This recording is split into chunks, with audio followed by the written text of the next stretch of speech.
Yeah, good afternoon. Good afternoon, Pep.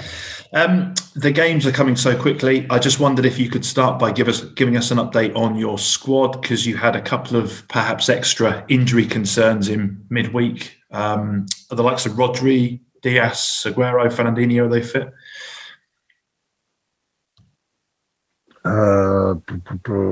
Rodri training quite good today. I think we'll be able tomorrow. Fernandinho's out. Ruben come back today to the training, and Sergio in training his second training session with us. I think except Fernandinho, Nathan, and Kevin, the rest of the first team squad are available.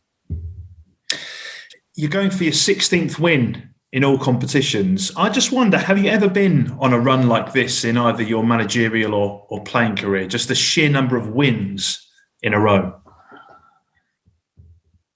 Yeah, as a concept, I said it's nice, and in the Bayern Munich and Barcelona also we make a good run, but it's a consequence to thinking game by game. So for the statistics is nice, but statistic doesn't help. Don't have to win the next one. So next one, Ben, is Tottenham. Something that came out of your game, unfortunately, in midweek was Jan Danda, the Swansea player, was subjected to racist abuse online. And today, Facebook have chosen not to automatically ban the person responsible, instead allowing them to learn from their mistakes. And I just wonder, what's your view on that response? And do you think that the authorities are doing enough to combat the problem of online abuse for players? Everything comes from the education. But that is a hard work from years and decades to new generations to learn for this. But of course, today the social media is very important for the education for everyone, especially for the teenagers, pre-teenagers. And maybe Twitter as a system maybe should control a little bit and ban and cancel the Twitter accounts when someone is being accused or something like this. It's disgraceful, you know that. So. I don't know when it come from, and maybe Twitter for the governments or where you have to involve, because at the end it's part of the society, and today is rising and rising again and again and more and more. Thank you. Thank you, Ben. Next we go to Hugh Ferris. Hi, Hugh. Hi, Pep. The winning run is 15, but the unbeaten run is 22, going back to the last defeat, which was at Spurs. Is that a coincidence, or did something significant happen that day that helped you then go on the subsequent run that you've had? Why is a coincidence? The fact that we have done really well, and we lost because they were better.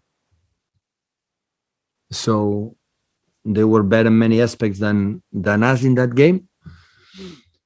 The Spurs quality show more often than our qualities, and that's why they beat them, because they are. You see the quality of the players they are, and of course the manager. It's a strong team, so we have to do better tomorrow to beat them. You've played Jose Mourinho more often than any other manager during your career, going back to 2009. Is it a different challenge now than what it was, or are both you and he pretty much the same? Pretty much the same.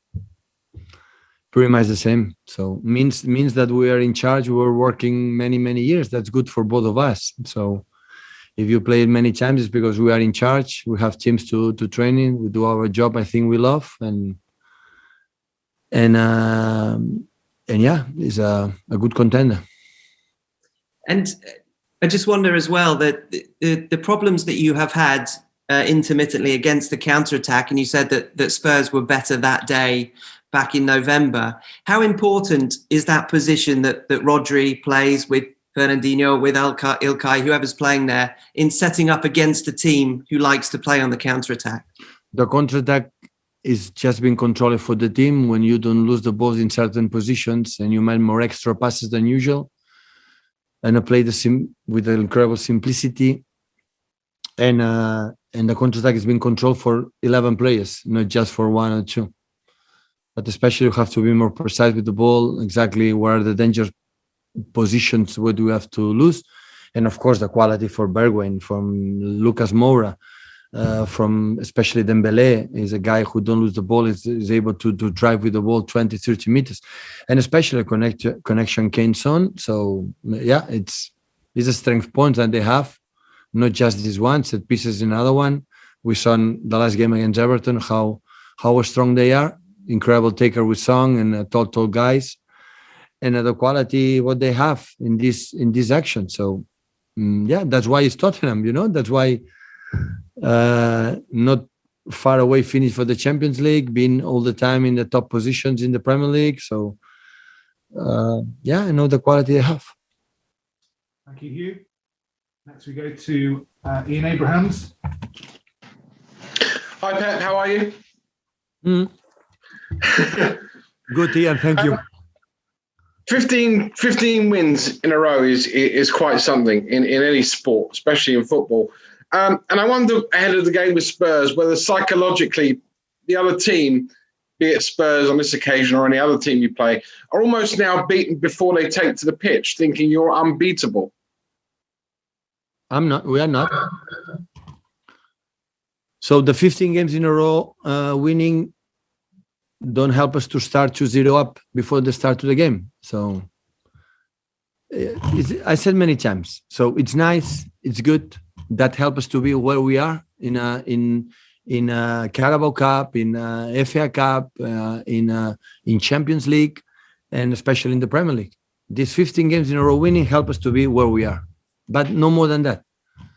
We have to start again tomorrow to a next one. It's an important week, this week, with incredible 3 strong teams, and this is the target. So try in this short time the recovery. So try to see who they are lately, what they have done in our game when we play there, what imagine we can do, what we have to do to play better and to beat them. This is the only concern I have these 3 days after win in Swansea. It's boring answers, but it's what it is. Sorry, and Phil Foden. I mean, last year we were saying Phil Foden was learning from someone like David Silva and could go on and succeed David Silva in your team. Do you think that's being proved the case now? And what does he need to improve? And will Ederson take the penalties tomorrow? I don't know, because I have to decide the lineup. Still, I don't quite sure which player is going to play tomorrow. But hopefully we can play good and create chances. And the first question, Ian, sorry? It was about Phil Foden. Last year we thought he would learn from David Silva and then kind of succeed him in the team. Is that the way you've seen it this year? Well, of course, Phil learned from David. Everyone's will learn from David. But Phil has an specific things that still cannot be like David, but have another thing that is special too. So yeah, Phil can play in position as playing as a winger, more wider, and can play in the middle as well. So both sides. Next we go to Mike Minay in Manchester. Hi, Pep. Do you think the fact that Spurs were in a very tough game with Everton on Wednesday night, they were forced into extra time, took them all the way, do you think that gives you a slight advantage? It was a lot more comfortable at Swansea? I don't know. I don't know how they feel, but always I expect the best for my opponents. But I don't know. I'm not there. And the other news today, Okay Gundogan has won the Player of the Month for January. Just a word on him. How good has he been in January? Well deserved. Happy for him. First time.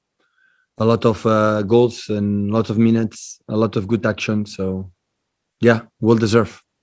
More than well. Thank you, Mike. Next we go to Dom Farrell. Hi there, Pep. Just about Rodri again. Obviously, he's been here a season and a half now. I was wondering what are the main things he's had to learn and adapt and improve since he's come to England? And he looks like he's pretty much one of your first picks every time. So what are the main qualities that make him your go-to guy in that holding role? He had up quick. He had up immediately, and is still young. There are some issues that still has to learn. We'll learn it, but it is a really important player for us. Yeah, I mean, it's the position you played yourself, and you've coached guys like Busquets and Xabi Alonso in that role. What is it about that position that's fundamental to a team working well? A good holding midfielder is good when he plays for the other ones and not play for himself. This is the best holding midfielder. Best midfielders is like thinking what is going on, what's happened, what I have to do to correct the mistakes for the other one and not play for the highlights. The best holding midfielders never appear in the newspapers, in the front pages, always are height behind the team. But when the team plays good, it's because they are playing outstanding. Thank you, Dom. Next we have a question from Nate Williams. Hi, Pep. Just to Hi. take you back to the amazing run you've been on. Incredible turnaround from where you were at the start of the season. So was there a specific moment where that belief started coming back that you would be not only title contenders, but also you're down for 3 trophies still this season? I would not say one day. Maybe one day we'll realize we were not good enough. We have to change something. The players realize they have to do more and start to win game. And the second one, the third one, give us a lot of confidence. See that they've been wrong in the beginning. Still, we are not far away from the top of the league. And the illusion to escalate, to climb, positions in the table, help us, to be in the position that we are. But there is not a specific moment, the specific issue. Everybody make an incredible contribution. Backroom staff the first, and the players to realize we can do better. We have to do better to fight for the positions in the Premier League.